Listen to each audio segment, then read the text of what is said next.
Ooh. And we're live on YouTube. So let's start the Alpha Geek stream and we'll be good to go. Where is it? There it is. And we're live. All right, I'm going to turn my microphone down. We'll start the intro and... Oh, crap. Hang on. I forgot one more thing. One more thing. I need all the music and stuff. That would help. It's just a little bit of an important thing. Yeah. All right.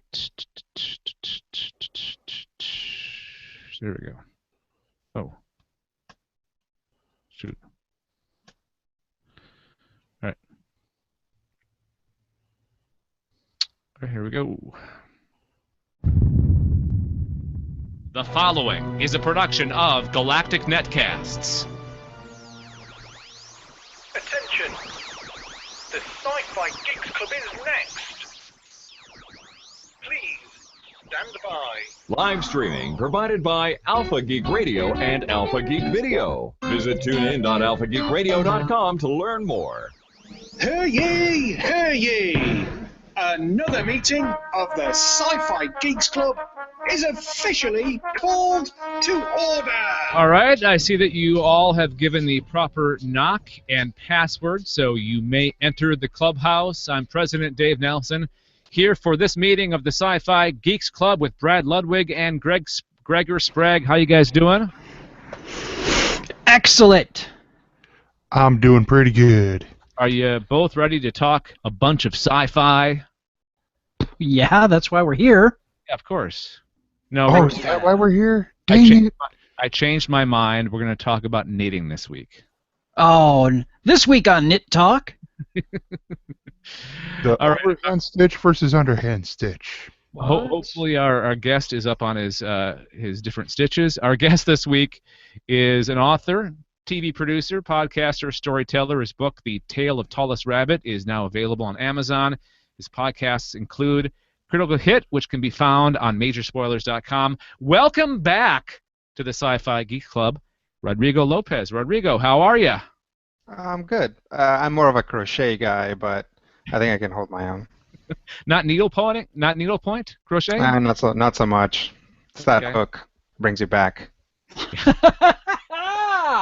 Yes, Blues Traveler reference. Nice.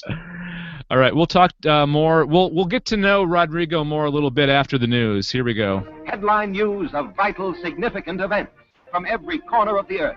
Spoken news brought into your home, your office, even into your car as you speed along the highway. This is the news. Here are the headlines. Our first story this week from the world of sci-fi, from Blaster.com. Simon Pegg talks Star Trek Beyond's timeline and more.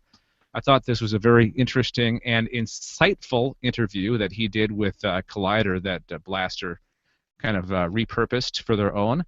It's been a big couple of weeks for Star Trek fans. Not only has the first trailer for CBS's new series been released, well, it's more of a teaser, not really a trailer, but also has the second...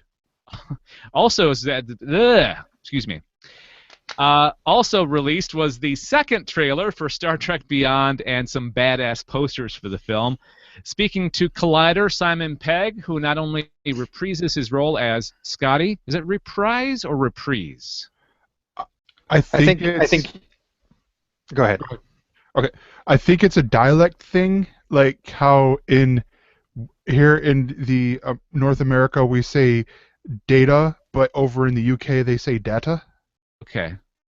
It's my understanding that a reprise, like reprise is a noun, but reprise is a verb. At least that's how I thought it was. So if it was a reprise, but he's reprising his role. That There makes you go. sense. Okay. And as we all know, verb, that's what's happening. Correct. Okay, so he's playing Scotty, but he also co-wrote Beyond. He explained where the Enterprise is in its 5-year mission, and we find the crew, or where we find the crew in that 5-year mission, and why he keeps the names of the dead red shirts from the original series in his phone. So it's 2 years into that 5-year mission. Pegg also discussed how being out in space that long would have impacted them personally, He and co-writer Doug Jung also liked the idea of also, on the 50th anniversary, looking at Roddenberry's vision and questioning it. You know, the whole notion of the Federation and whether it's a good or bad thing, or how productive is inclusive. I'm having a hard time saying anything tonight. Inclusivity. What is the true cost of expansion? That kind of stuff. In the interview, the actor also touched on the current film marketplace and how Star Trek had to evolve to fit into it. He said a film that was totally in the mood of the original series would not be made today or make money today because people want event cinema. They want things to be a little more brash and action-oriented, so we've had to fold that into the Star Trek brand. But at the same time, he said that doesn't mean that can't be fundamentalized by all the tenets of what Star Trek is and how all these characters have evolved over the years, and to really give its DNA and authenticity. Pegg also revealed that he and Jung would, at the end of the day's writing, sit and watch a couple of episodes of the original series just for fun, not to get ideas for their script. From that, he revealed that there's a list of dead red shirts from the original series on his phone, just so that, he said, just so that those same people exist in this universe. But this is our universe. It belongs to us now. JJ very cleverly was able to establish the story, again, without damaging or affecting what went before it. And it's ours now. Anything can happen. Anyone can die. It's not the same events. So I'm wondering if, because he's got that list of red shirts in his phone, that they'll be, like, at least one of them will be, I don't know, somehow used in this next Star Trek film. What do you guys think? Oh, almost certainly. I think he's trying to put those. He's more than likely going to put those in there as Easter eggs. Maybe have something where like somebody was a red shirt in one original Trek episode turns out to be an admiral now. You know, like their life just went completely differently or something. I guess with the alternate universe, that's something that you would do, right? Is not have them, you know, serve the same thing or do the same thing, right? That makes a lot more sense than just having... No, well, I mean, I look at it like this. It's adding layers to Star Trek. Now, I will admit this, and if you want to kick me off, it's fine, but growing up, I wasn't a fan of Star Trek. I never quite got into it. And even now, it's like I still need to watch, you know, like the original series, Next Generation, stuff like that, but I have a respect for it. And it's one of these things like when I watched Walking Dead, for example, I watch it and I get a little bit more than what other people would get out of it because I read all the comics, minus the issue 154, but that's because I'm behind on comic books. But so it's like I will see an event and I'll be like, oh my gosh, this looks exactly like it looked in the comic book. This is really cool. Same thing with people with like Game of Thrones. And so it's like with Simon Pegg having the list of red shirts and maybe pulling like what Rodrigo's saying of maybe they're an admiral now or maybe they're the captain of their own ship sort of deal. It's gonna give that extra layer to the super Star Trek fan who goes, oh my gosh, this is so cool to see that red shirt number 3 from this episode who's named John is alive and doing this now, sort of deal. I like the idea, and this is I'm going to totally go off on a different direction here, but good points, Gregor. Thank you. And real quick, because I am keeping an eye on our chat, Beatmaster's pointing out, but Star Trek isn't an adaptation. He's calling me out on the whole Walking Dead thing. Yeah, no, it's not. It's not. It's exactly what they did in 2009. They took the original characters and changed their history. And I would argue that Star Trek isn't an adaptation. I mean, you can link it to the original universe all you want, but it's different actors in a different format than the original. I would say it's an adaptation. It's a clever adaptation that links up with the original. But if you wanted to call it an adaptation, I would back you up on that. Okay, how about this? So we're going to be talking about DC Rebirth later on. Hmm. How about we compare the new Star Trek to the new 52? I'm sorry, Brad, but it's sort of the same. And we just lost Brad for the whole episode. Good night, everyone. Because it's taking those original characters and giving them new origins. I mean, it's to look at this, and you could also compare this to Marvel's when they did the Ultimate Marvel universe, Sure. where it was giving it a more modern interpretation for the kids at that time, which I was one of them, to be able to get into something without having to have to know all this. Like, I think at the time it would have been like 65, 70 years of knowledge behind it. It was, Captain America, and some of they changed, but they didn't change too much. So it's like Captain America, yeah, he still fought in World War I or World War II, but he came back in 2000.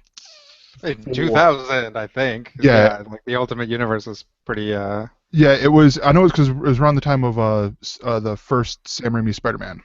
Yeah. And all that, and then you can debate on how it went afterwards. And same thing with the New 52 is it was a retelling to where a lot of the events still happened in the history. And this is where Brad's gonna. I can already tell Brad's gonna come in, but they picked and chose what they wanted, or pick and chose. I don't know, proper English, whatever. So I haven't been here very often. Do you have a beef with the New 52 then, there, Brad? I'd rather be fisted by a gorilla than read it. And that's because can you just for my sake? Maybe these guys have heard it before, but for me, they had just done. They did Identity Crisis, which was amazing, and then they did their one a week 52 series where they actually restructured, brought back the multiverse, and things were cool. And then a year later, they do Flashpoint and set everything on fire and start over again. And then they did it again the next year. And it's like, you know what? Calm the fuck down, okay? You don't need to reset everything every year and make a major event of everything. It's ridiculous. And now they're resetting everything again. And it's just like... But are they really? They are. They absolutely are. And I don't think you can even try to fake an argument that I think they are. I think this is really going to be a soft reboot. This is going to be a Marvel-style reboot, right? They're going to go back and they're going to tweak the characters to match certain things. And this is what Marvel has always done, right? Marvel has that sliding time scale where, in the Fantastic Four, when they first came out, Reed Richards and Ben Grimm were World War II veterans, and then they became Vietnam veterans, and then they became Desert Storm veterans, and so on and so forth. Luckily, the United States doesn't stop getting into war, so there's always something to for Reed Richards to have fought in. But that's kind of what they do. They just kind of mash up the timeline as they go, and I think that's Jeff Johns, the lead guy at DC. I forget what his editor-in-chief, I think, something like that. Dan Didio. Or is either him or Jim Lee? Those are the two big ones. Maybe I have the wrong name, but they've said that this is them trying to get the characters back to a place to their base, basically. So whatever the classic Superman or the Batman that everybody thinks about, and they're trying to bring it back. The real problem there is that with 80 years of continuity, nobody's Batman is the same Batman. Nobody's Superman is the same Superman. Sometimes, and when it comes to guys besides those two, your Green Lanterns, your Flashes, and so on, literally they're not the same guy. It's like actually different people. And you know what? When they did Crisis on Infinite Earths, I had been reading before that. I had no problem with that. Zero problem. The issue really lies in when you when they did Flashpoint, they made everything really, really dark, and it took everything back to a 90s tone of comics, which is they knew didn't work. They absolutely lived through that and saw a decline in readership, and it didn't work. And I can tell you that because I managed a comic book shop. We lost sales after the bubble burst. There was no reason to take it back to that. And then to have the backlash of the movies that have come out, they had to adjust the course and change the tone in both products. Both the movies, which we've seen them change their whole leadership run there. Now Jeff Johns is in charge of that, as well as the comics. And they're adjusting the tone on both sides because it failed. And it's ridiculous that they had to reset everything again because they made a very, very poor choice that they knew didn't work. So it's been a complete waste of time, and they've lost readers like me who I spent a ridiculous amount of money on comics, and I don't buy comics anymore. I just don't, because I felt like I had my cornflakes peed in too many times. I was just you know what? I really can't wait till we actually start talking about DC. So anywho, about Star Trek. Marvel's in the same boat, in my opinion. I want to say one thing, and then we'll get back to Star Trek. I think these type of things like Rebirth is perfect for guys like me. I'm a very novice comic book reader, and I'm very excited about this, especially after reading Rebirth, which we'll talk about in my Ing coming up. And that's what comics do, and to a certain degree, that's what they're doing with Star Trek. Is they're trying to make it palatable to new readers.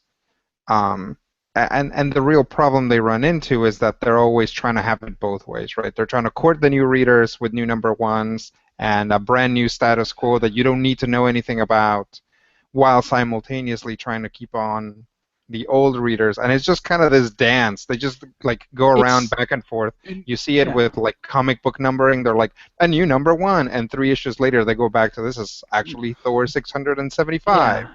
Because they're always kind of trying to have it both ways.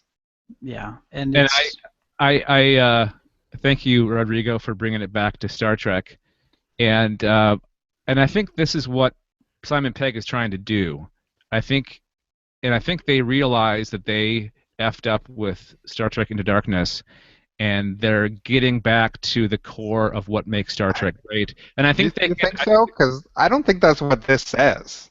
I think this is Pegg basically saying, if you were expecting us to go back to the core, that's not what we're doing. We're doubling down on the spectacle. Don't expect Kirk to look at a rock for an entire movie and be like, is this rock alive? Am I alive? Is anyone alive? No, what Pegg is talking about is the times have changed. And it goes like this with comic books, with all this stuff. Is the times have changed. What made Captain America great in the 50s, or the 50s and 60s, can be tweaked and modified today. That's why one of the books I fell in love with is Captain America Sam Wilson, because it's a Captain America for this generation. And this again is coming from a white lower middle class man here in America, but I relate to that a lot because I sympathize with all the things that go on in our country and the the people being a dick, when basically the whole answer to a lot of these things is don't be a dick. By the way, making Captain America great again, isn't that the slogan for Donald Trump's campaign? No, that is the slogan for Baron Zemo. Okay. Same thing.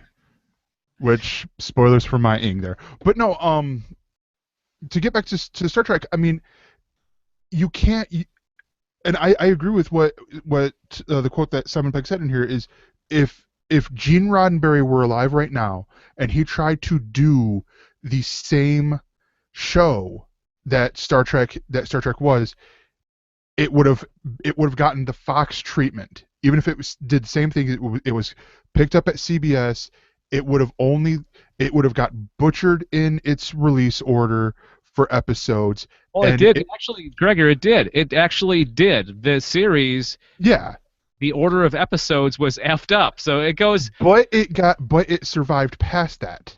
Yeah, yeah. Back in those days, the show could actually live past that.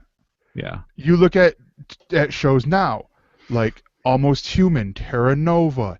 I'm skipping Firefly because it's the obvious one everyone goes to. But a lot of these sci-fi shows that air on Fox, they get their order butchered, and next thing you know, the ratings were really low, and so it gets canceled. Well, yeah, because you're telling us the end to the story before we get to the middle of the story. You're not Quentin Tarantino here, Fox. This does not work, sort of deal. And so that's what Simon Pegg's trying to do here with writing this. He's saying it's not going to be like the old way, but it's going to respect what Roddenberry had done, because Simon Pegg grew up on Star Trek. So did the director, Justin Lin. And Justin Lin, yeah. Yeah. And so they have this respect for the franchise. Not saying J.J. Abrams didn't, but he admittedly said no, he was Star Wars growing up, not Star Trek, which is why Force Awakens was really, really good, in my opinion. I'm going to touch on two things, then we have to move on, because we've stayed on this one story entirely longer than I thought I wanted to. So he mentions the whole notion of, okay, is it that great to be part of the Federation?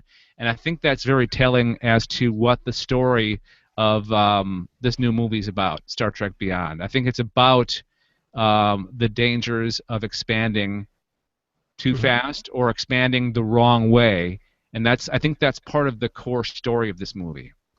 And that's an interesting idea, and that kind of goes back, I think, to the original series and even Star Trek: The Next Generation. All the series that came after that, how they tackled these big issues, and I think that sounds like a big issue.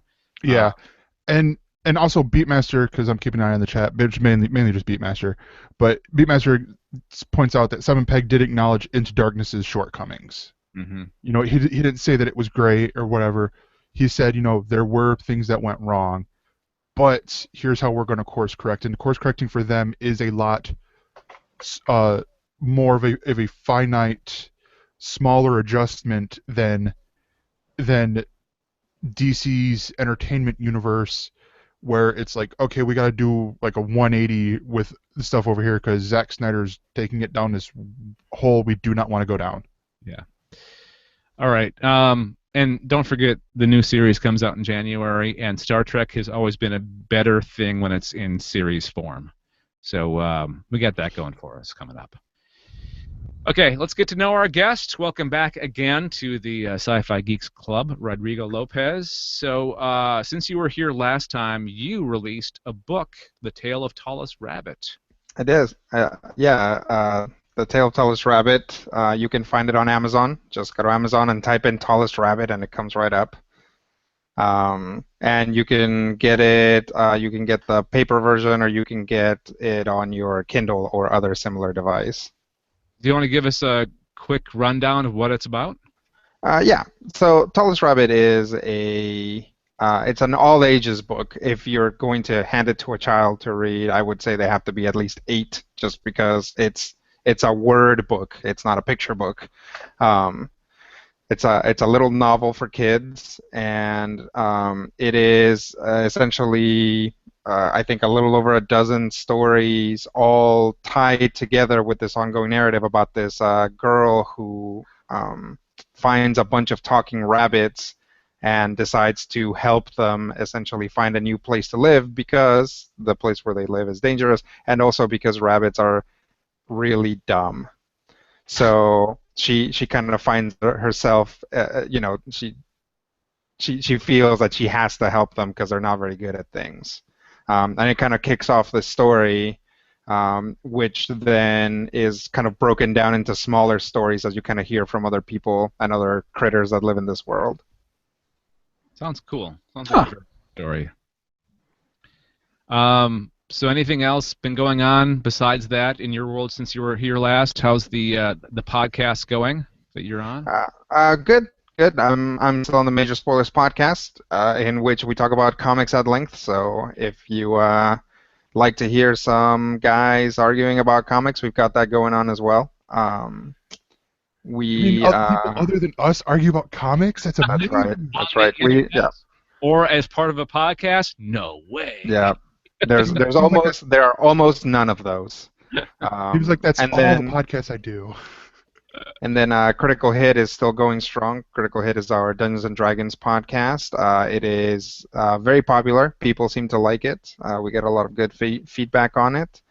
And we are chugging along in the 4th season, so that's doing pretty well. And which isn't indicative of anything because our seasons are super long. So we've been doing this about 6 years, but we're only on the 4th season. Wow. Yeah, by far longest D&D game I've ever run, and longest D&D game I've ever been involved with in any way.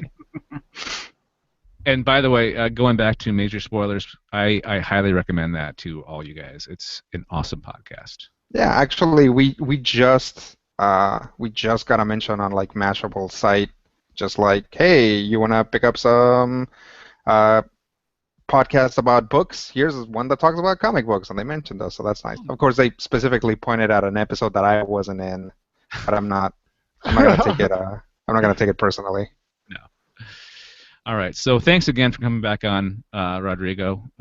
Let's continue with the news. In other Star Trek news, I'm sure that you guys have all heard about the big lawsuit that Star Trek Axanar, the fan film, is having, or CBS, Paramount, is suing the Star Trek Axanar over copyright infringement. And there was a thing last week saying J.J. Abrams came out and said that they're pretty much going to resolve it.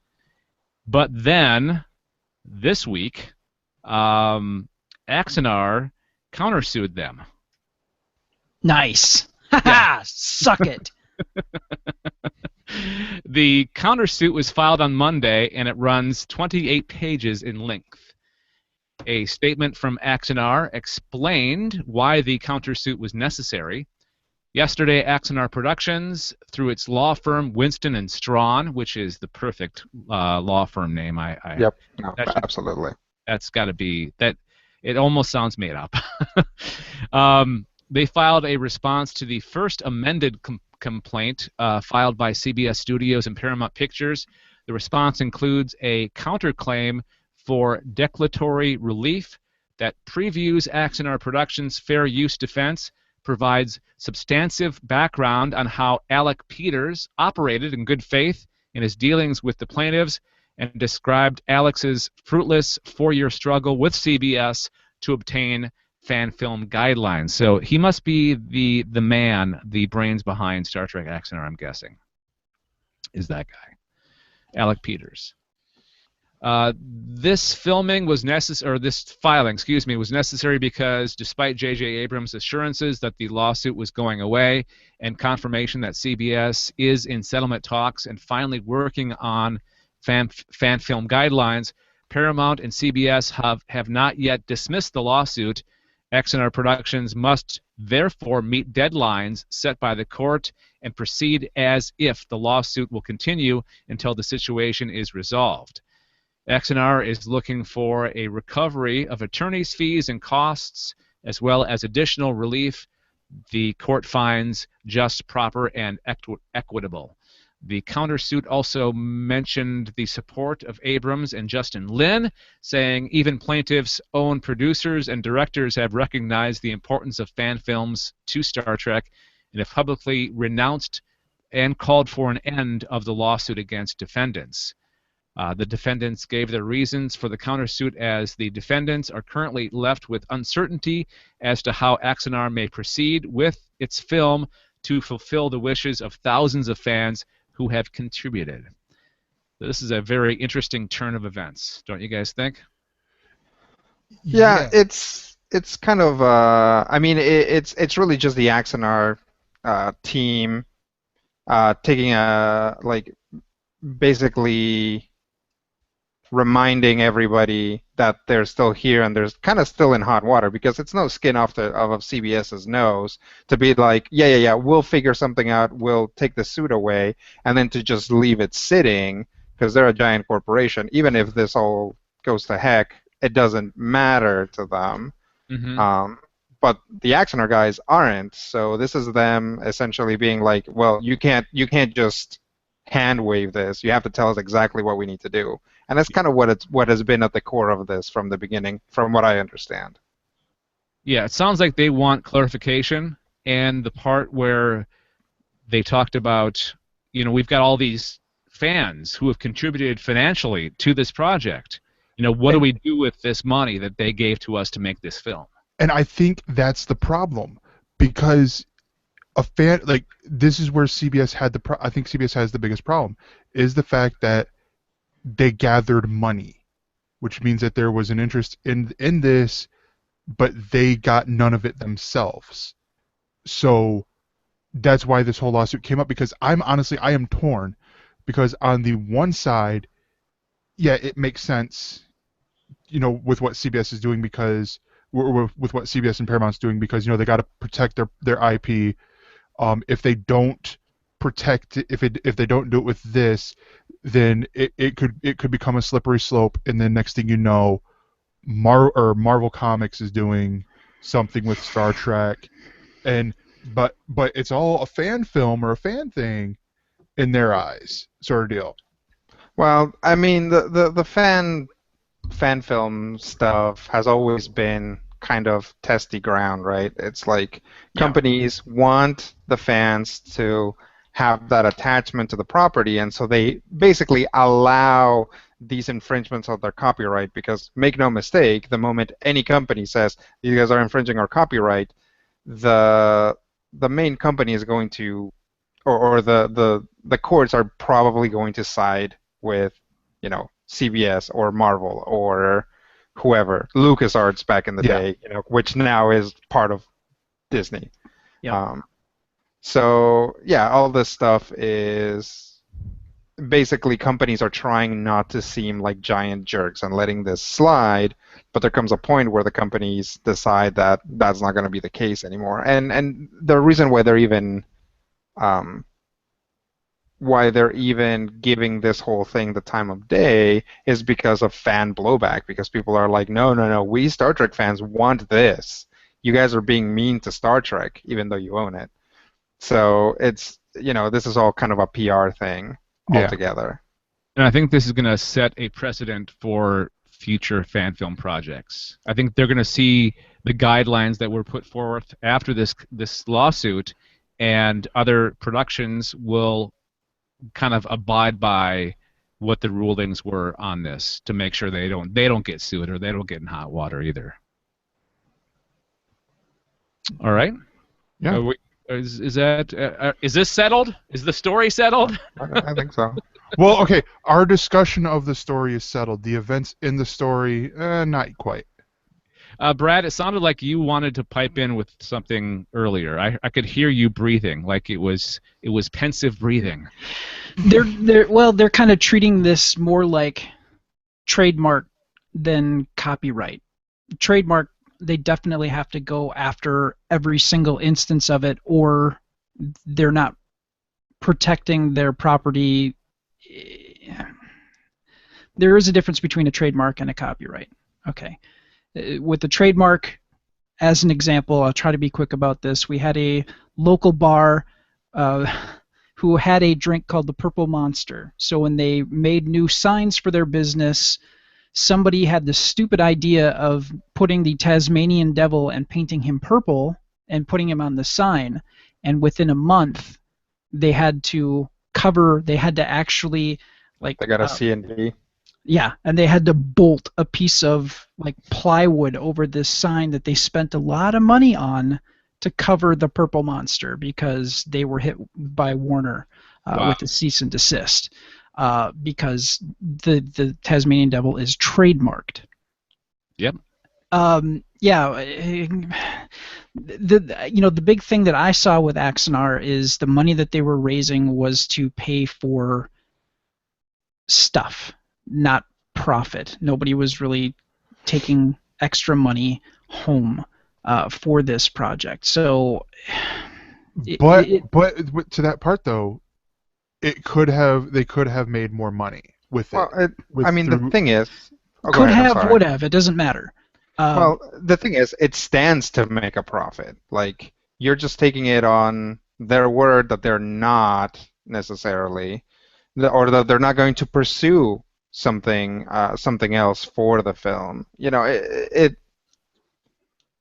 makes sense for CBS to be after them. It's just fan culture now is such that they're seen as like this big mean thing that's coming after fans, but it is their property. Like I can't completely be like Axanar good, CBS bad. Like your example of the Purple Devil, these are guys who decided to use copyrighted material and spent a lot of time and money and effort to make something out of it, without necessarily, you know, I mean, assuming that this wasn't going to happen, and then it super did. Fan outrage on this is sort of like people complaining about Facebook. Yes and no, because they had the whole kerfuffle about cosplay and people making stormtrooper outfits. There was a whole thing about that. Should LucasArts, deal with, this is before Disney bought them, should that be allowed? But again, I feel like that was a different thing. That was more of they're more than likely making money. Now they wouldn't know for sure until they did do the lawsuit. And then there is that thing of blowback. They weren't making any money. It was all just the money that the amount of that the price was more to cover the cost of the whatever the thing is that for materials and all that. No, and to be honest, flat out, they were making money on it. Yeah. I mean, there's no way to argue that point. So, I mean, yes, there's a slippery slope. Yes, CBS probably needed to do something, but I think it really got out of hand.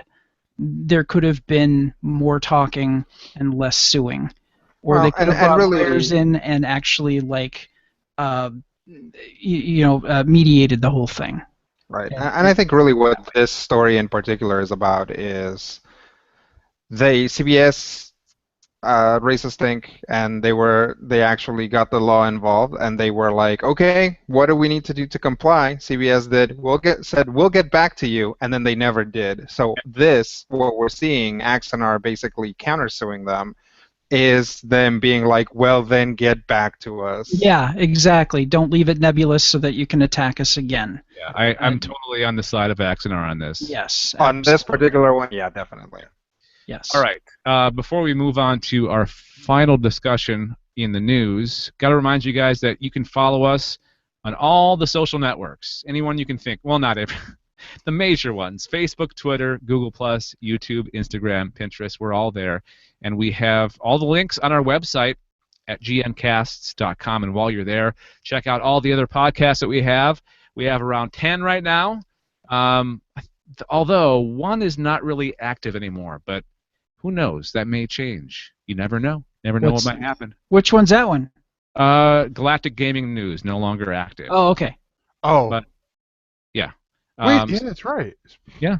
So, but, that could change in the future. Who knows? We could have 15 by the time next year rolls around. You never know. So what you want to do is bookmark it in your browser. Bookmark it in your browser. Get your Sharpie out. Put it in your Palm Pilot. GNCASTS.com. Go there and check out all the Galactic Netcast goodness. All right, let's talk Rebirth, shall we? Big DC event this week. The one-shot was released yesterday. Here it is in front of me if you're watching us. Oh, I should turn my camera on. It's not really on, is it? No. That would help. So here it is right here. There's Rebirth. I enjoyed it a lot.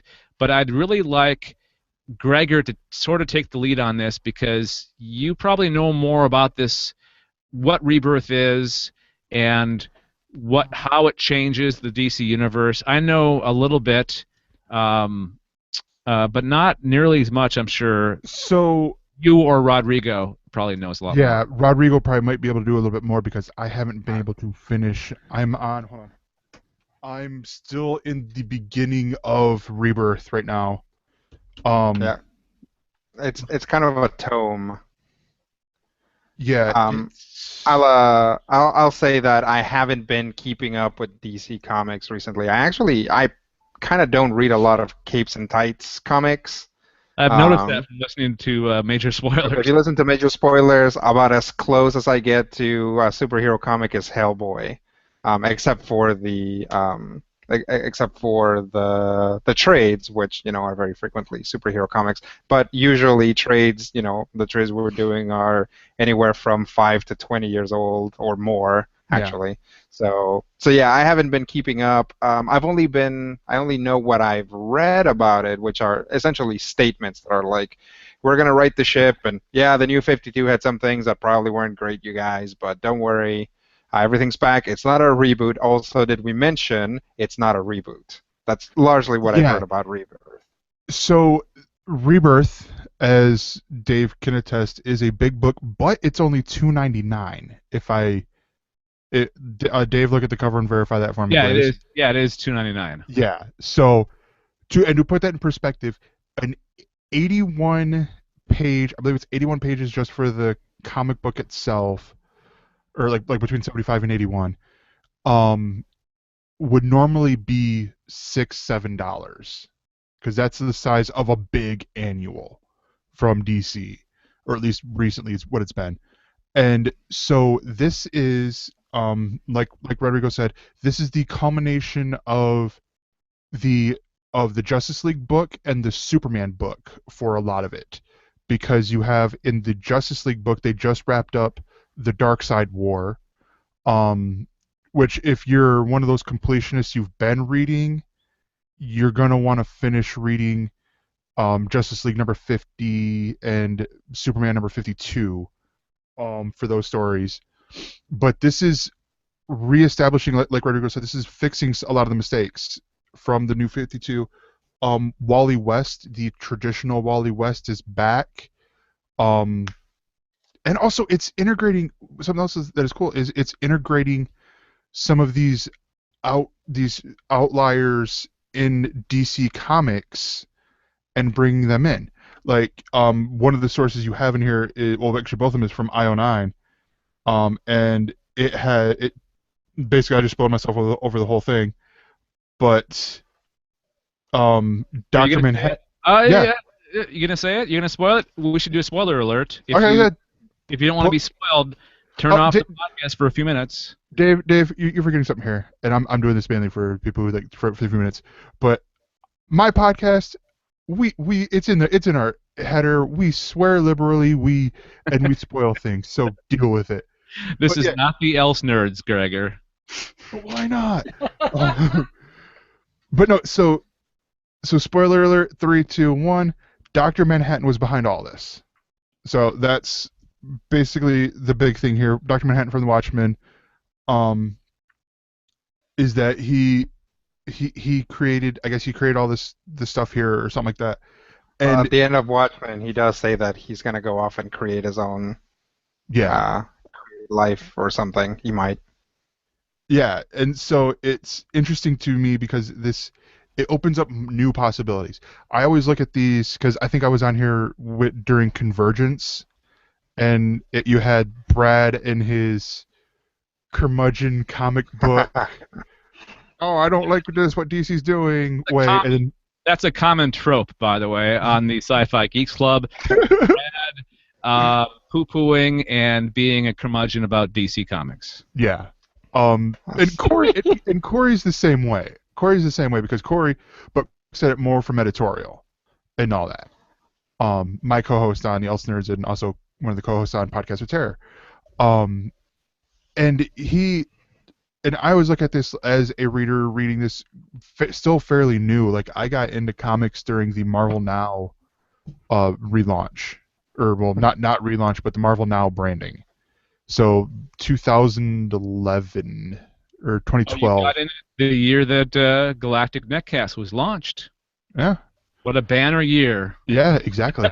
Everything good happened that year. Yes, you're exactly right. And then there's other things in here that is really cool. The whole book's written by Jeff Johns, who is like we said earlier, the head of sorry. Well, now he's like straight up the super head of everything because he's also in charge of the movies. Yeah. The last thing that he's going to write for a long time. Yep. Well, no. He's writing one other book. He's writing with Nick. I believe it's Nick Spencer.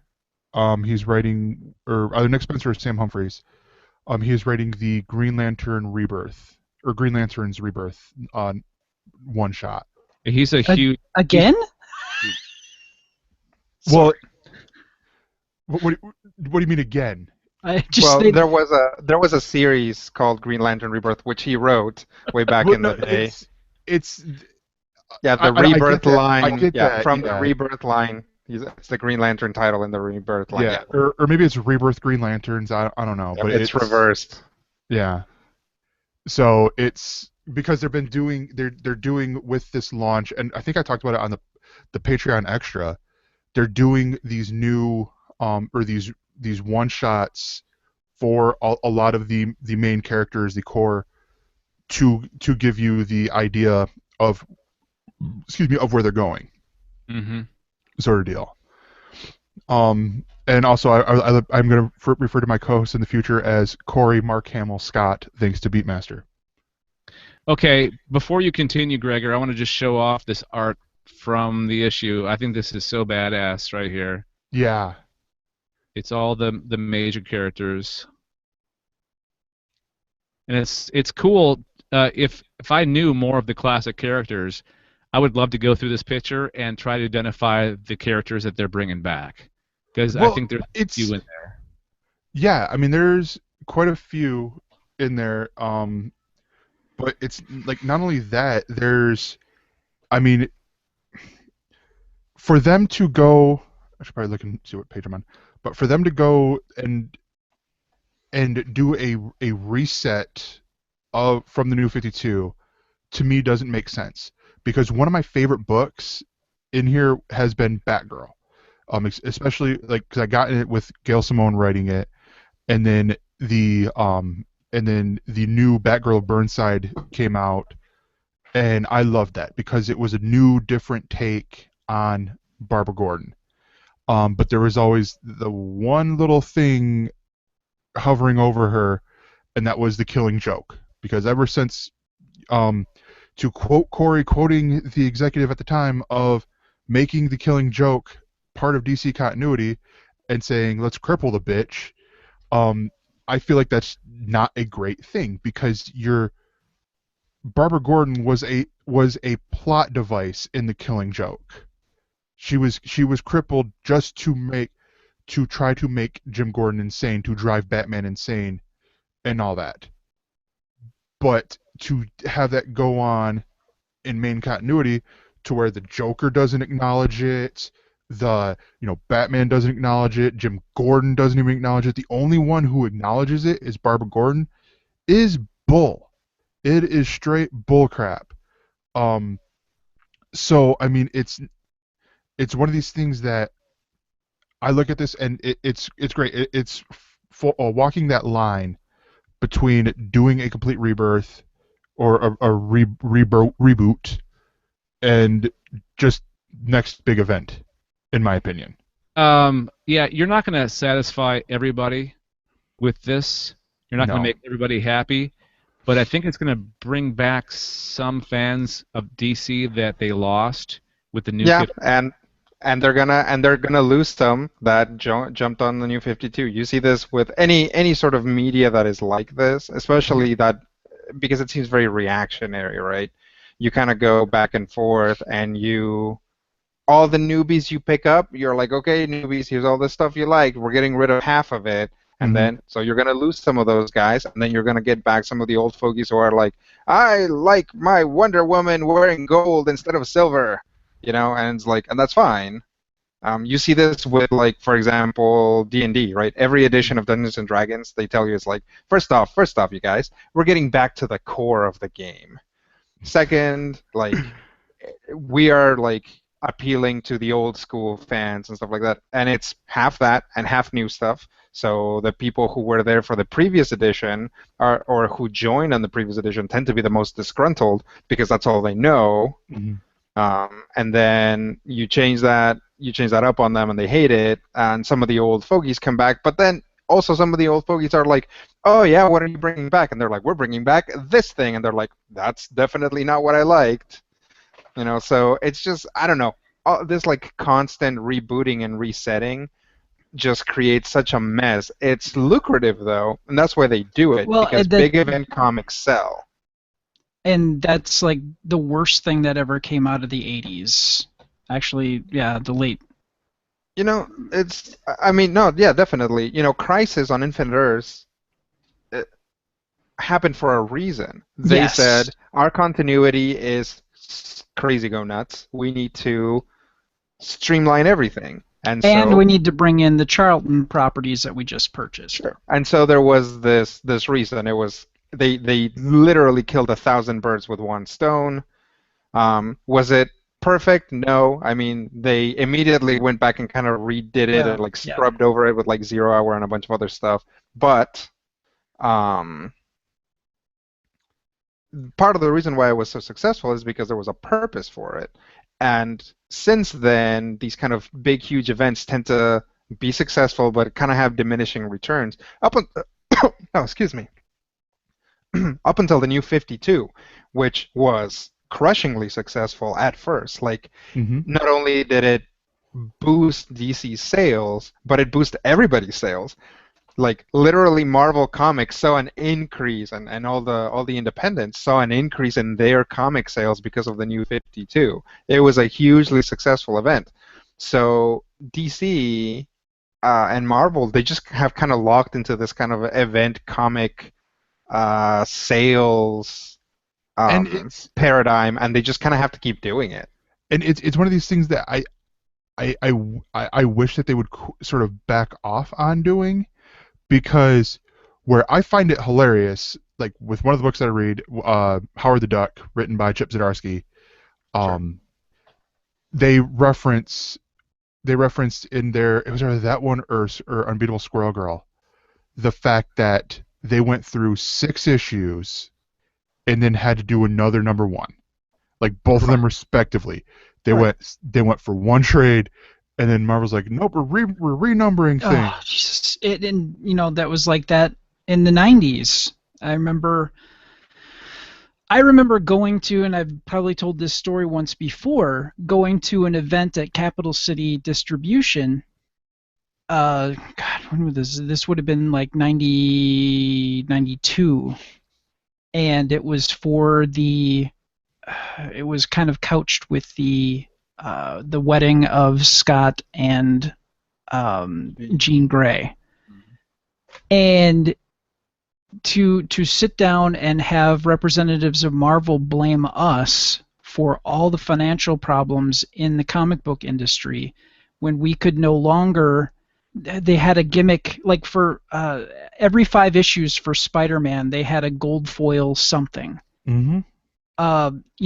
Everybody had a trick or gimmick, and the community that's selling this property have no idea how much to order, what to do, because they keep changing the rules. And there's such a huge disconnect between what the customers want and enjoy to how much shareholders want to make. Well, and this is something that we talked about a little bit recently on the Major Spoilers podcast, is that comics tends to be kind of behind the times. They're bad at reading their own demographics, bad at customer analysis. They're really bad at, like, they don't even factor in, like, digital sales, like the way, like, they all kind of get all their information through Diamond, which, Diamond is the distributing company for every comic, so they have their own agenda in everything they do. So, I don't know. Comics are just really bad at figuring out what the audience wants. They're kind of just guessing, and they know that big events work. It's like, you just see these like trends where they're like, what do people like now? Dinosaurs. Let's get more dinosaurs in comics. And it's like, and sometimes it works and sometimes it doesn't. And if it does, or if it works for some other reason, maybe they launch, there's a new Devil Dinosaur comic out, and maybe the writing just happens to be good, but they don't always get the right idea out of it. They're like, oh, this is selling. More dinosaurs, but maybe it just happens to be a good story that people are latching onto, or the art is really great, or something like that, right? Yeah, there's always these Punisher things. Of the '90s, 5 Punisher titles. It was ridiculous. Well, I mean, it goes to like here's what it shows you. Since Thor came out as a character for Marvel Comics. It's like Thor has had his own series, and then his series gets canceled like constantly. Thor is in the Avengers, but gets way more play as an Avenger than his own titles, and yet they made successful movies about Thor. Like there's nothing wrong with the character. People like the character. You can write that character successfully. There have been very successful runs of Thor as well before it all kind of just comes crashing down. It's like all of these things are there, but comic book companies are always like really bad at assessing what it is about something that people are into. So they're always just kind of like shooting stuff at the wall and hoping something sticks. That's a good analogy, definitely. All right, I think we pretty much covered that thoroughly, so let's move on. Before we do the question of the week, got to remind you guys that we are looking for your financial support, and not very much either. We're not asking for, a Netflix amount of money every month. We're looking for $1 a month to cover costs like web hosting and audio hosting. And you can do that by going to Patreon, patreon.com/GalacticNetcast. Give that $1 a month, and with that, you'll get exclusive access to our Patreon-only Slack channel. And in that, you can chat with Gregor at 2 o'clock in the morning when you're both just kind of up doing whatever. You could be asking me why I'm up at 2 o'clock in the morning when I got to work at 7. Yeah, exactly. But, there's also a channel on our Slack where you can submit stories for our podcasts.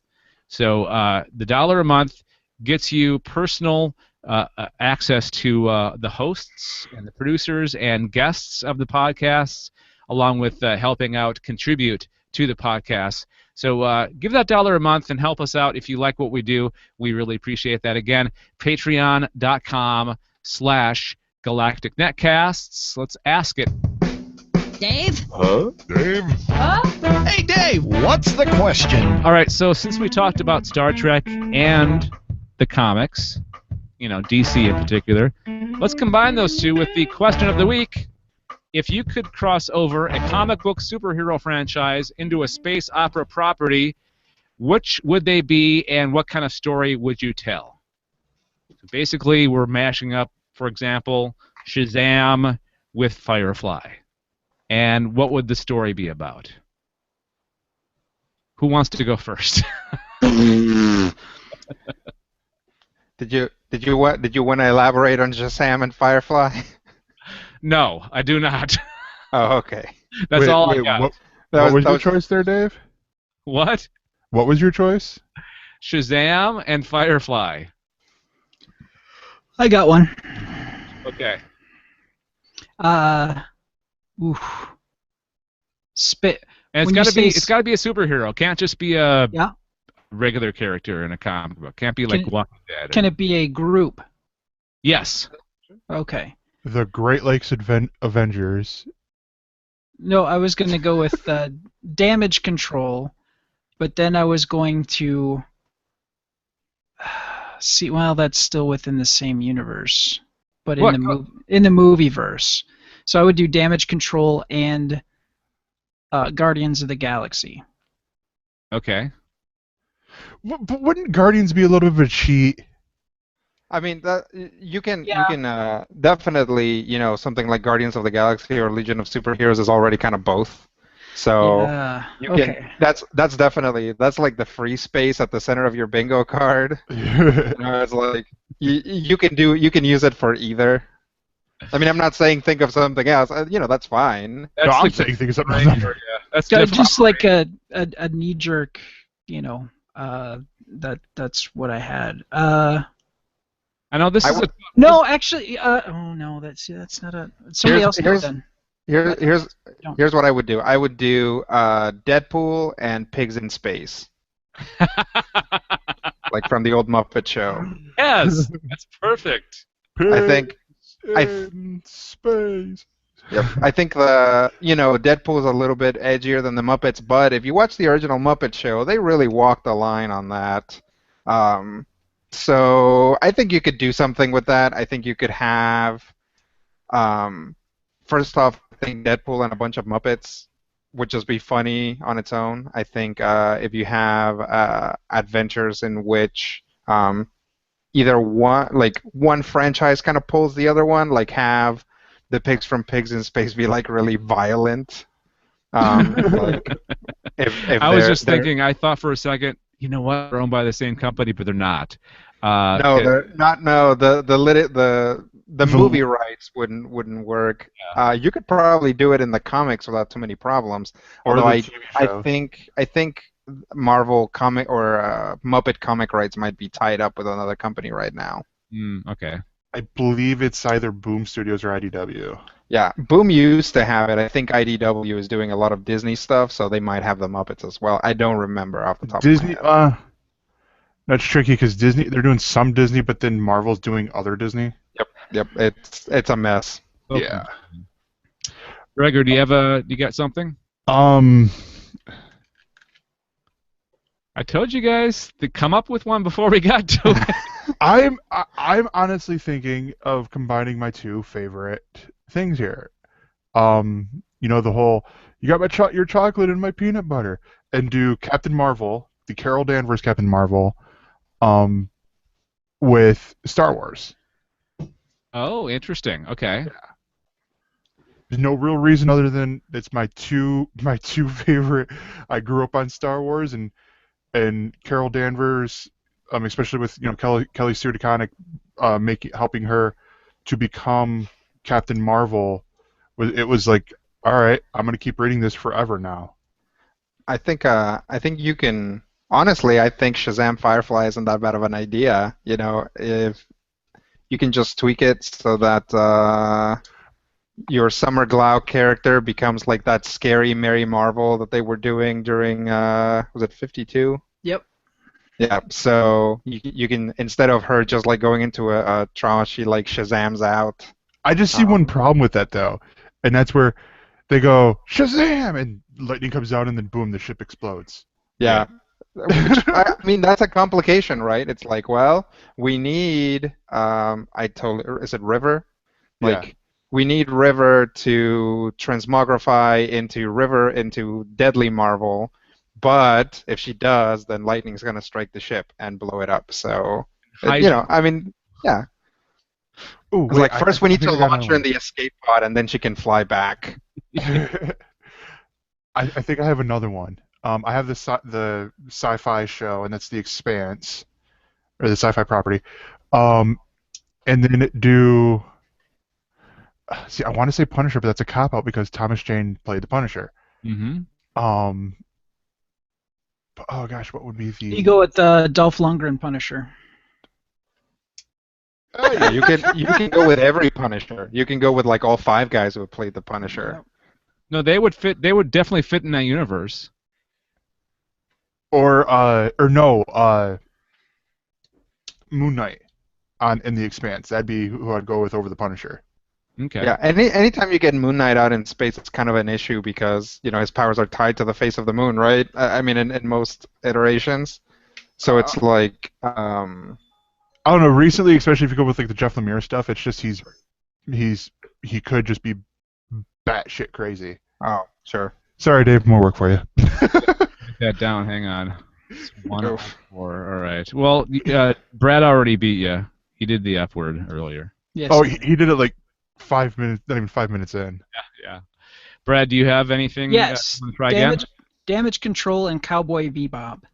Ooh. With all the damage and destruction that happened with oh God, what is the episode with the assassin that's self-inflating? Oh, Pierre Le Fou. Yes, thank you. All the damage and everything that happens there. What if there was some kind of like cross-dimensional rip, which would happen for damage control, and they get sucked into a,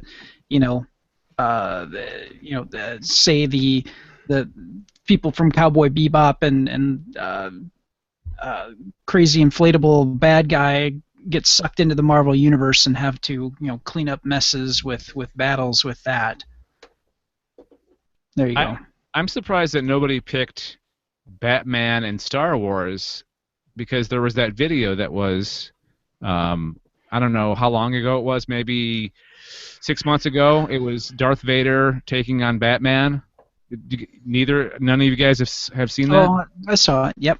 No, I'm not familiar. Although it would be great to just hear this like internal monologue, right? It was like, Coruscant, my city weeps, and I am its defender. It's really difficult because it's the size of an entire planet, but I can do it, you guys. That would be great. That'd be a perfect crossover. Oh my God, that's brilliant. Okay. All right, so those are our ings. If you guys that's the big question. Oh, I mean, that's the big question, sorry. If you guys have any of your own, we'd love to hear it. Give us some feedback, please. Feedback. Geeks@gncasts.com. That's geeks@gncasts.com. Or call our voicemail number, and that's 805-328-3966. Now, right here is the ing. Watching, reading, playing, listening, making, watching, reading, playing, listening, making, and watching, reading, playing, listening, making. Exactly what he said there. These are things that we have been watching, reading, listening, playing, etc., related to sci-fi. Brad, do you have one? There's nothing next to your name, but do you have one? I do. Okay. Ha-ha! Fallout 4. No. Besides Fallout 4. The fourth episode in a row. I am hopelessly addicted to Fallout 4. Oh, wait. It'd be Overwatch now, wouldn't it? Nope. I'm not doing Overwatch. Right now I'm reading like the collected works of H.P. Lovecraft, and I'm just finished up Dagon, which the mythos gets us to a point where we have intergalactic beings that they don't give a crap about the Earth, but they've just managed to touch down here and would consume all of humanity just because they're hungry, or it would amuse them, or actually they really just don't care and they'd be collateral damage. So yeah, I've been reading that at this point. So okay, when you say the collective works of Lovecraft, how much is that? How much reading is that? It's a book that's at least like 4 inches thick, 5 inches thick. Wow. Yeah, he wrote a lot of short stories, and I want to say like H.P. Lovecraft wrote a lot of short stories, wrote a few books. If you want to read the entirety of the Cthulhu mythos because it's open, then that would probably be several volumes. But yeah, definitely. I think his actual works are not that extensive, and they're fairly short. I think we're about to see the book itself. So, yeah, here.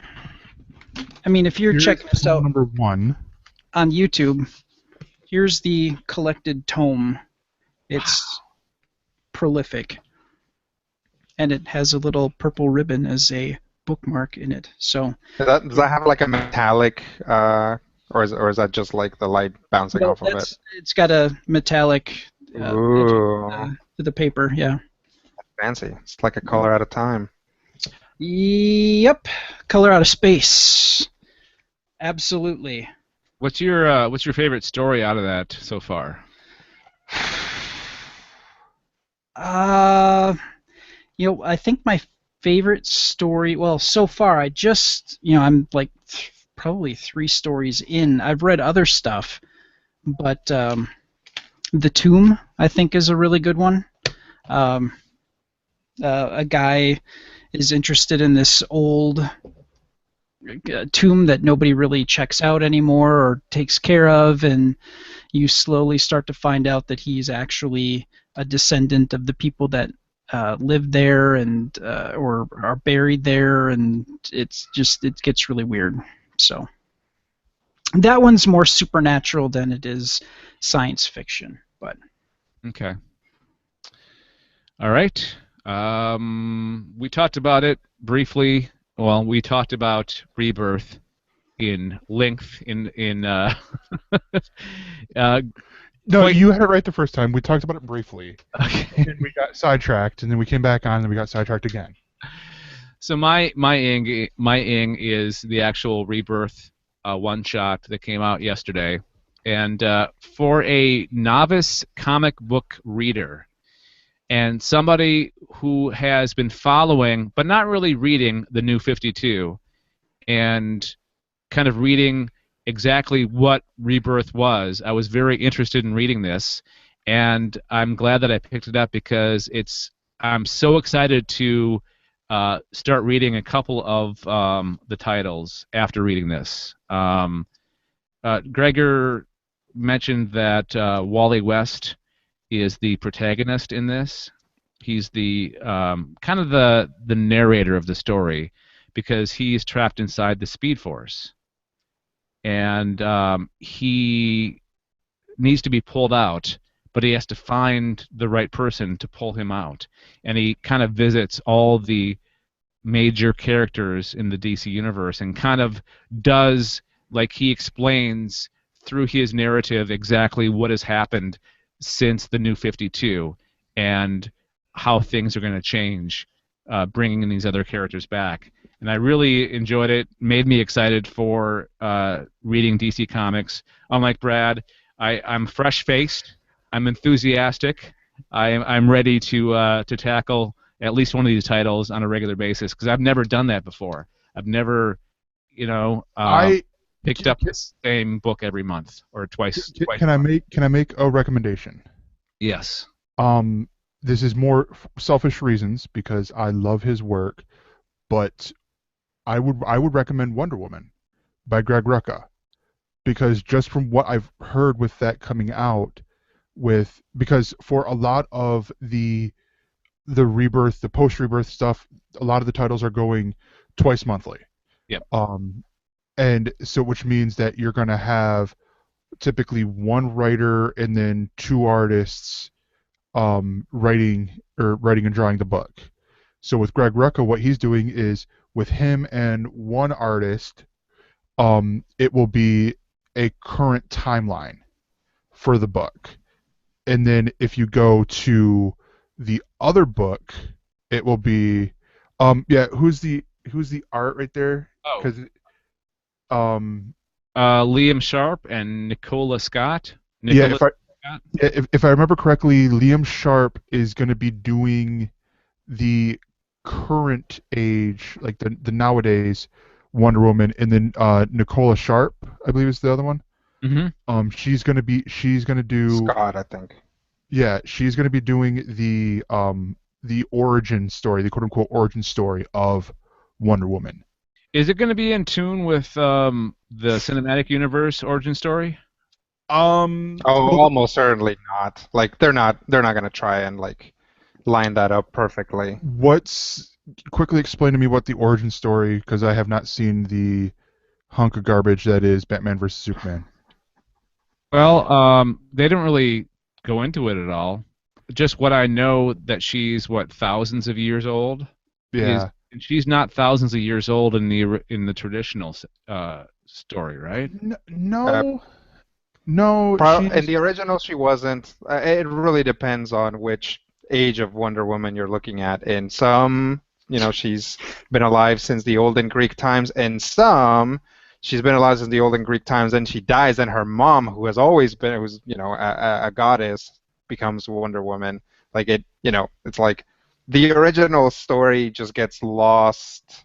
Yeah. In the thing, but the good thing about that is that anything you can think of that would be cool for Wonder Woman to have done or been, including like wearing like a super cool leather jacket, or like drive around in a awesome like Lamborghini kind of thing, all that stuff has happened. You just have to find the right book for it. With this one, it's I believe it's still the New 52 origin, so Wonder Woman is still the God of War. In here, that's what's been cool with the Wonder Woman book in general, is where you have all these other books that, Batman's still Batman doing his Batman thing, same with all the other Bat family books, and then Superman's still essentially Superman and doing his things. Wonder Woman, they changed a lot more by rooting her deeper into the Greek mythology, and making her a demigod by her. She is the love child of Hippolyta and Zeus in here. So and I think that's what they were hinting at they were going to do for Wonder Woman in the movie universe. That might have changed. I don't know. That was a report very early on. So that's what you're going to have here. Is she's still going to be the God of War for however long Greg Rucka wants her to be the God of War. I mainly said it because he's written Wonder Woman before. He's a great writer. I've recommended his stuff on here before with what was it? Lazarus. I've recommended on here. So I think that would not be a bad one to go. Like, I can list other ones that would work too, but that's more. I was thinking Batman and probably the Flash, but Batman's an easy one to go to, especially with I can't think of who's writing it. Well, I was gonna mention real quick that he's got a new foe. I don't know if it's new. It sounded like the way they described it. It's new. Gotham is the name of the character. They've done Wait, they said that his new enemy is Gotham? Yeah. Were they being like flippant about it? Is like his number one enemy is like the city, or there's like a guy with like a hat named Gotham? No, there's the character called Gotham. Oh, okay. Yeah, so the Gotham book, the Gotham book is a solid choice too, because you have Tom King is writing that book, and he worked on, I want to say he worked on Grayson for a while, but then the artists are David Finch, who just got done doing Wonder Woman, and Michael Jenin. But yeah, that's a great one. And then you said the Flash was the other one? Yeah. Sorry, I'm on the Wikipedia page looking it up. That is one that I don't really know anything about the writers or artists. Oh, and it's Sam Humphries that's doing the Green Lantern Rebirth book with Jeff Johns. Yeah, I might go with Green Arrow as well. That sounds, yeah.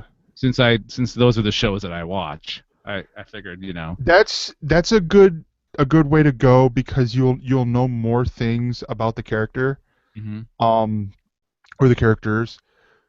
Same thing like if you were to do Harley Quinn after seeing Suicide Squad. Yeah. Because it might, I think they're going more for how she is in the New 52. But no, I mean, I don't know. There's a lot of great books that are coming out here from what it sounds like. The challenge then becomes, how long will these books stay? Yeah. Well, I'll just play it by ear. We'll see what happens. I have no expectations. Whatever happens. I'm cool with it. And I also wanted to point out that the link that I put in with the DC Rebirth that I'll have in the show notes is actually a link to my favorite YouTube channel, which is Emergency Awesome, and it's Charlie, the host of the videos. It's his channel. He basically just breaks down Rebirth, and it's done within 10 minutes, and it's very easy to understand what exactly Rebirth is. So not just less convoluted than how I do it. No. You're fine. This is he's running down the book and not necessarily the event or whatever you want to call it. All right, let's move on, Gregor. Let's do yours. My ing is a comic book. Imagine that. I do a comic book. Who could possibly have thought that? This is the other book that made news this week, and that is Captain America: Steve Rogers. This is one of the books because Marvel. I'm going to say this, and people will probably think I'm wrong, but Marvel tends to do.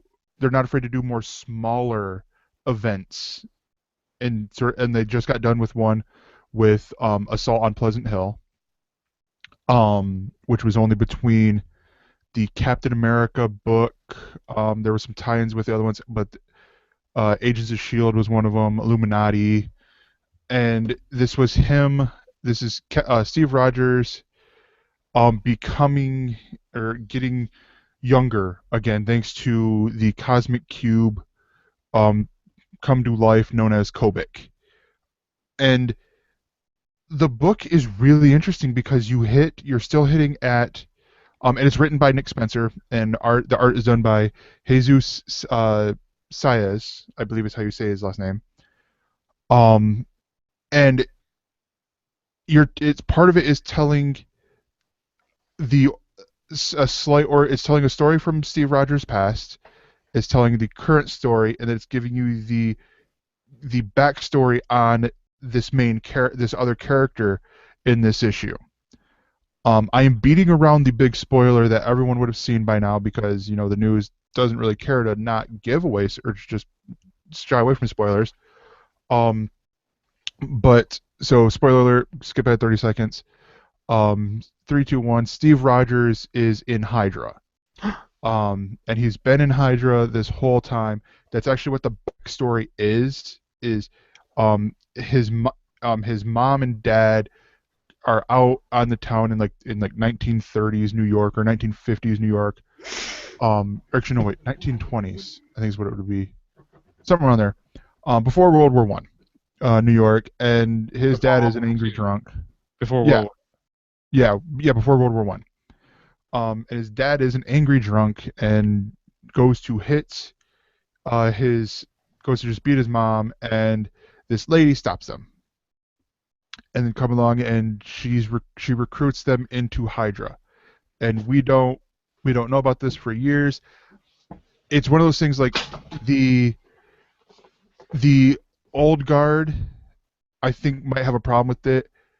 I'm okay with it because from hearing interviews with Nick Spencer and some of the other people, they've said this is a play on how politics are going right now.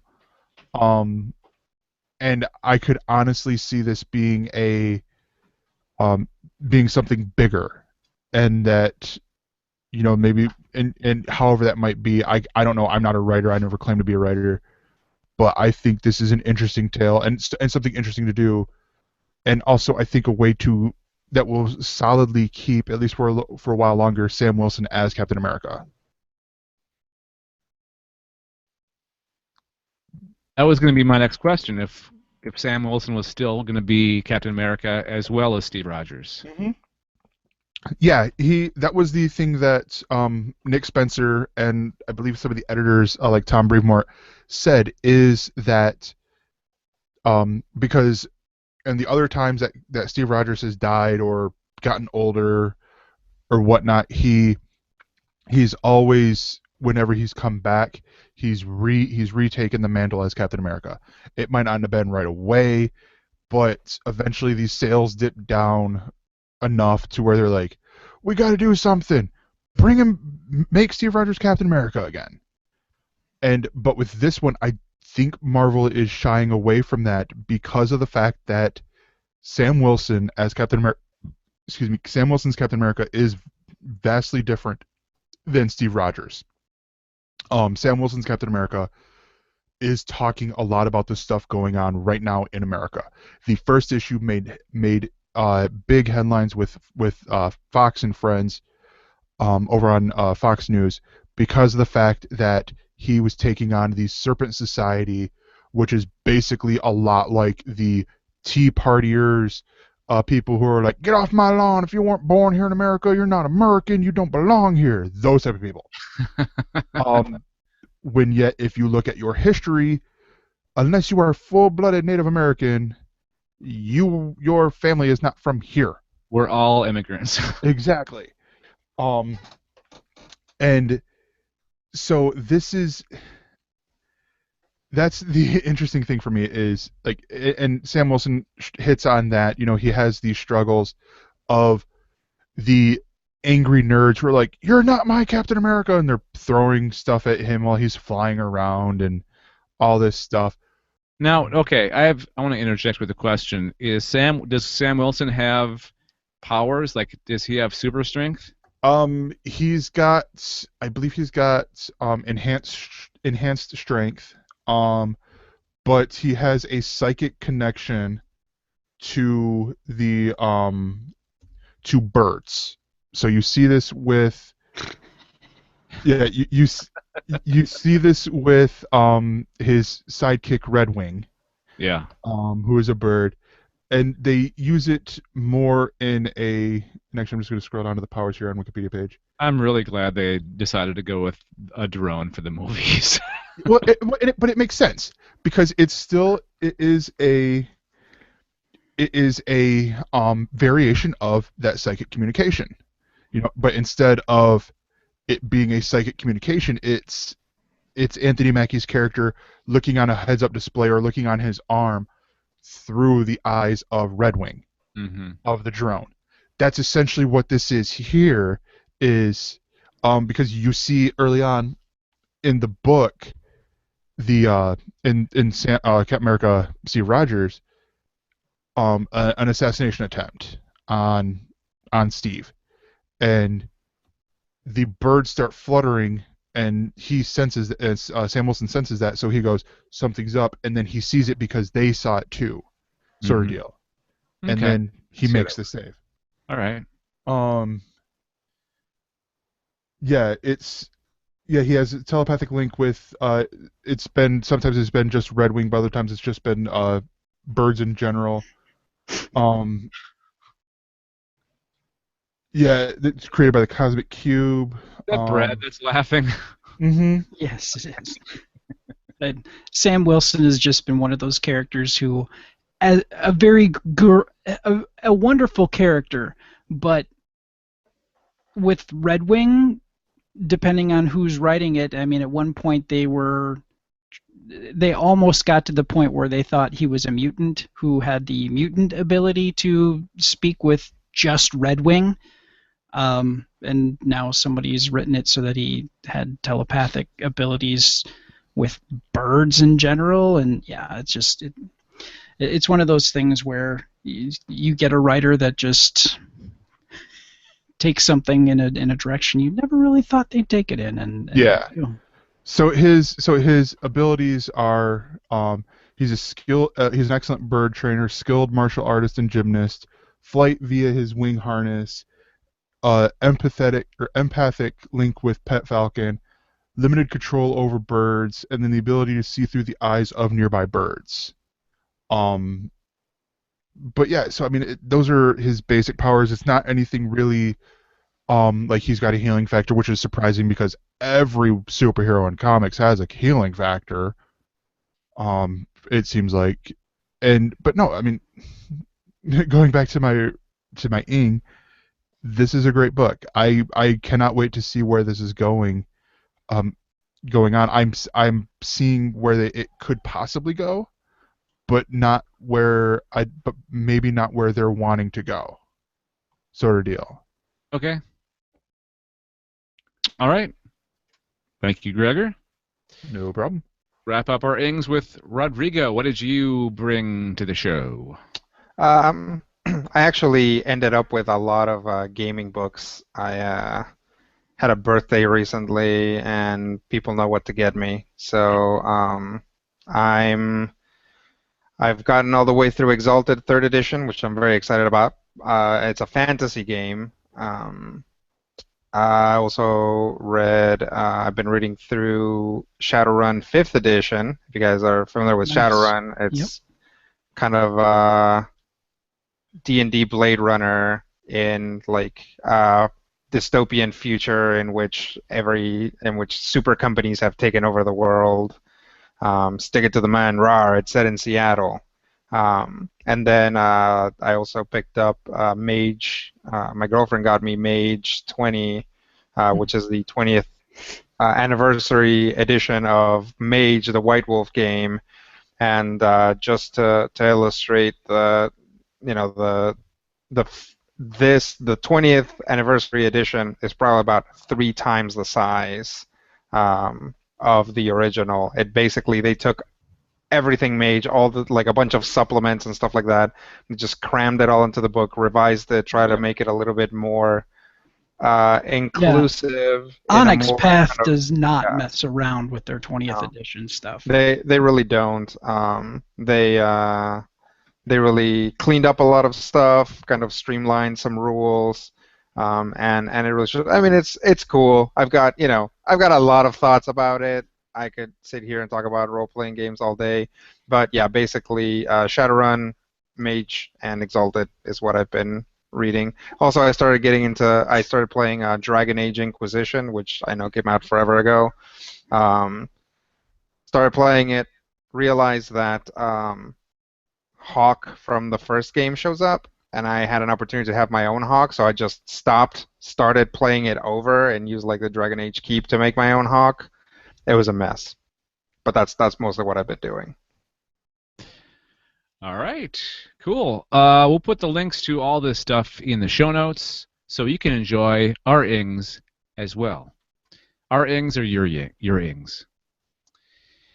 All right, pretty much does it for this episode. We haven't had an episode this long for a long time. Thanks, Gregor. You only bring me on when you want to go long. No, I think it was a combination of all of us.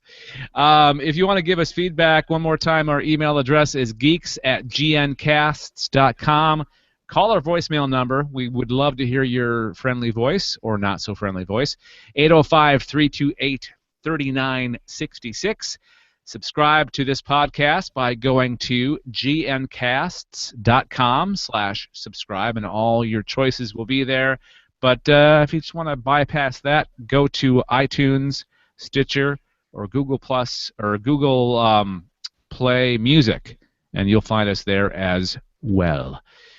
Rodrigo Lopez, thanks again for being our guest this week on the Sci-Fi Geeks Club. Tell the fine folks where people can find your stuff online. I do a lot of podcasts for Majorspoilers.com. You can find my book, The Tale of Tallest Rabbit, on Amazon.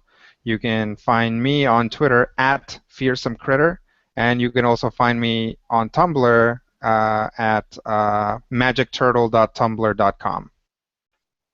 All right. You don't. Is your Tumblr? Is it for all ages? Because Tumblr is an interesting place. There's a lot of. My Tumblr, I don't do a lot of cursing or anything like that, and I don't post sexy pictures. Or anything like that. Yeah, I was hoping you would. No. Almost nothing about my Tumblr is sexy. Okay. All right. All right. Thank you, everybody, for joining us. I'm Dave Nelson on behalf of Gregor. Hang on. Brad, Gregor, Corey, Matt, Anessa, JF, and Rodrigo. We'll talk to you guys all next time. Thank you. Bye. Goodbye. And we're out. All right. Stop.